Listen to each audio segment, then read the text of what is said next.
לפעול באומץ עבור המטרות שלנו מוביל לחוסן נפשי. גם לבקש סליחה, מצריך אומץ, לריב, להשלים, כל מצריך אומץ. כשאנחנו מדברים על אומץ, אנחנו מדברים על לעשות משהו שמפחיד אותנו, אבל שאנחנו באמת באמת באמת גם רוצים בו.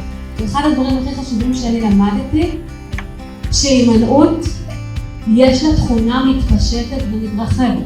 למה אני מדברת על אומץ ולמה בתקופה המטורפת הזו שמתחוללת במדינה? כלומר, המקום הזה שנדלק, המערכת ההישרדותית, הסימפתטית, כשאנחנו מפחדים שאנחנו יותר מדי או פחות מדי. לא, אין לי כוח, לא בא לי, זה לא ילך. מאוד קשה לזוז. זמרת לא הייתי אף פעם. כן הייתי במקהלה ברחוב הנשיא בחדרה, כי חילקו שם פיצה ופלאפל בסוף כל חזרה.